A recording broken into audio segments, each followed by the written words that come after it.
Mas amigo, será que eu estou falando para uma igreja que tem trocado os sonhos de Deus da eternidade por coisas desse mundo? Será que eu estou falando com você que está em casa, que tem escolhido o lado de cá do Jordão? Será que eu estou falando para uma igreja que perdeu o propósito, que se esqueceu que Jesus está voltando, que esqueceu que Ele está às portas, que os sinais estão se cumprindo, que Jesus está voltando a essa terra para nos buscar, e a gente está perdido, pensando e negociando sobre coisas desse mundo, fazendo as raízes da nossa vida e da nossa família aqui nessa terra, buscando ser agradado apenas por homens aqui dessa terra, trocando os sonhos de Deus por coisas desse lado de cá do Jordão. Uma igreja perdida em picuinhas, em fofoca, em problemas.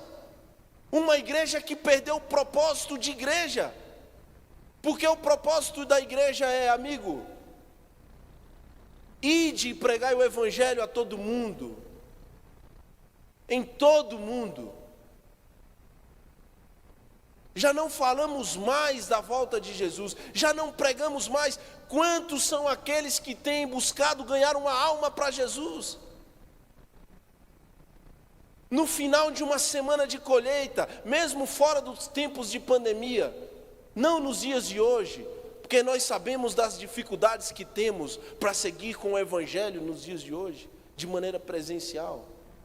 Mas no final de semanas de colheitas, no mínimo, era para haver uma semana de colheita por mês em cada igreja. Almas sendo ganhas para o reino de Deus, cruzando o Jordão, para morar do lado de lá. Mas estamos perdendo o propósito de pregar, o propósito de ser igreja. Porque são duas comissões que Jesus nos deu para fazer. Ide pregar o evangelho a todo mundo, batizando em nome do Pai, do Filho e do Espírito Santo, ensinando as coisas que vos tenho dito. E o outro propósito que Jesus deu, paralelo à pregação do evangelho, é, amigo, faça o propósito da igreja, mas seja igreja, porque tive fome e me deste de comer, tive sede e me deste de beber, era forasteiro e me hospedaste, estava nu e me vestiste, estava preso e foste me visitar. Seja igreja, é isso que dá propósito para você não negociar no meio do caminho a tua salvação. É isso que te enraiza no caminho da fé, no caminho do propósito, na volta de Cristo Jesus, que garante para você que você vai estar no propósito. É aquele que é igreja, não só prega o propósito, mas vive como igreja. Você quer saber se você tem trocado o lado de cá pelo lado de lá? Ou o lado de lá, na verdade, o céu por essa terra? É quando as tuas prioridades, quando os teus olhos, quando as tuas orações são apenas orações de pessoas que têm gado em muitíssima quantidade. Não nos faça usar o Jordão. Uma vez eu ouvi uma pessoa dizendo o seguinte: que Jesus não volte logo, porque eu preciso ainda fazer tal coisa. Um outro disse para mim assim: Jesus não pode voltar porque eu ainda tenho que me casar. Minha filha esses dias disse: papai, Jesus não pode voltar agora, eu ainda tenho algumas coisas para fazer. 11 anos. O nosso coração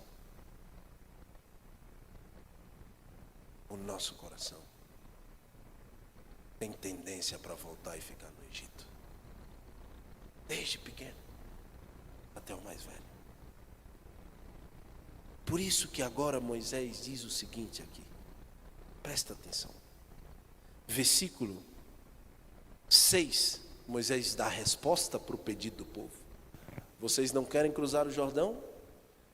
Porém, Moisés disse aos filhos de Gade, aos filhos de Ruben: irão vossos irmãos à guerra e ficareis vós aqui? Pois como, versículo 7, porque pois desanimais o coração dos filhos de Israel, para que não passe a terra que o Senhor lhes deu? Presta atenção, Moisés faz duas perguntas aqui. E a primeira pergunta de Moisés: ficarão vós aqui, irão vossos irmãos à guerra, e ficareis vós aqui? Quando eu digo que o nosso coração tem tendência para voltar para o Egito, Moisés apresenta aqui na Bíblia que para possuir a terra do outro lado do Jordão tem que haver guerra, tem que haver esforço, tem que haver entrega, tem que haver o dizer não ao Egito e o sim para Canaã celestial. Não ao Egito e o sim para Canaã. Não a este mundo e o sim para o céu. E aí Moisés diz: amigo, quer dizer então que os seus irmãos vão para a guerra e vocês vão ficar aqui? Amigo, quantos de nós estamos perdidos porque não conseguimos mais entender que a caminhada rumo ao céu é uma caminhada e é uma guerra, mas não é uma guerra contra carne nem sangue. Não é uma guerra contra o teu esposo nem a tua esposa. Não é uma guerra contra a administração de uma igreja. Não é uma guerra contra uma instituição religiosa.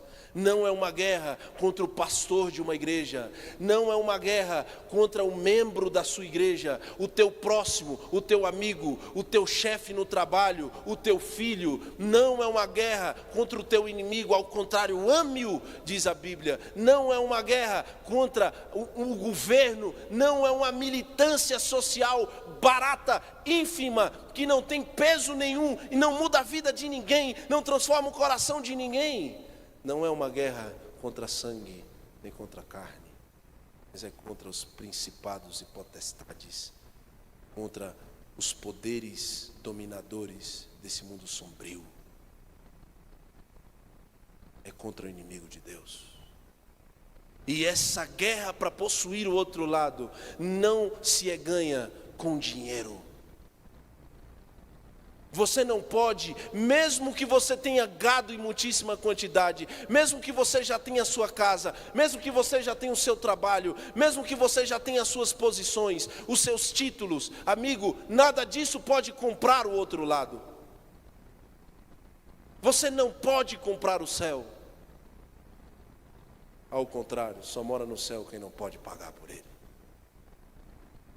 E quem tem certeza e só pela graça é que pode tomar aquele lugar.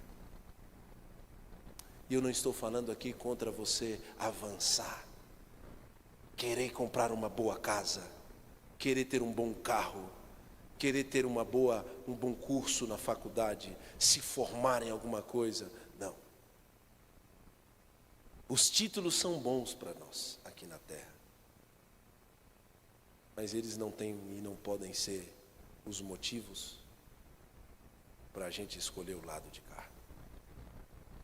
Então Moisés apresenta a guerra. Você tem guerreado para morar no céu? Guerrear não quer dizer que você não falha, ao contrário. Não tem um ser humano que vá à guerra que não volte ferido. Não tem soldado que não vá à guerra, que não se coloque em risco, que não saia baleado, que não tenha arranhões, escoriações, problemas. O problema é quando não se guerreia mais, é quando se escolhe o lado de cá, é quando estende as suas tendas do lado de cá, é quando se escolhe um lugar confortável para se morar, é quando não há mais guerra, sabe? Eu sou mais feliz em ouvir que alguém caiu, mas que guerreava, do que aqueles que cruzaram os braços e estão sentados no banco de uma igreja, ou estão nos seus lares sem um propósito de salvação mais.